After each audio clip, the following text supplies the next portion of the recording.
The other thing that's notable about a job interview is that a human resources person, who I don't typically respect because they've never done the job, is judging me, and the last person on the planet that I want to judge me based on prefabbed questions with no genuine interest is a human resources person. So we go into the job interview presenting a false self to impress a human resources person who's never typically had the entrepreneurial spirit to go out into the world and try something and fail at it. In some ways, oftentimes the interviewed is far superior in life and in person, in character and through life experience, than the interviewer, who loves their power, loves their position to be able to judge someone. Nothing makes some people feel better than rejecting another human being, especially if it's someone who's had a superior life and has a superior character. So when the mediocre have the power to judge the extraordinary or the out of ordinary or the unconventional, it's just another format in which one human has unearned power over another and gets to exercise that power in a way that's ultimately hurtful.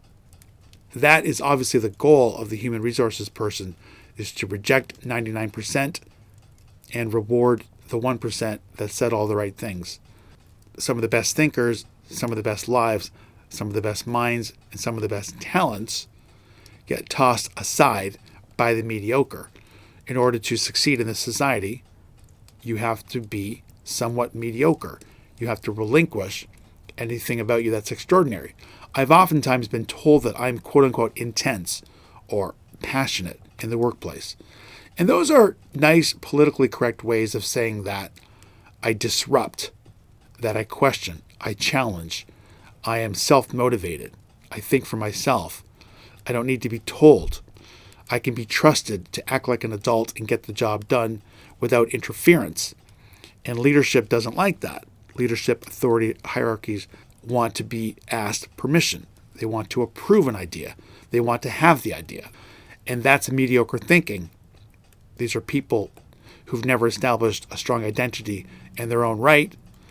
They establish their identity through pursuing higher education to earn these positions of power and then judge people who didn't respect bachelor's and master's and PhDs, but lived their lives their own way and cultivated their own outlooks, which exemplify a minority way of living, a renegade way of living, a rebellious way of living, an unconventional way of living. And that instills fear in power, because then they distrust you. Then they know they can't control you.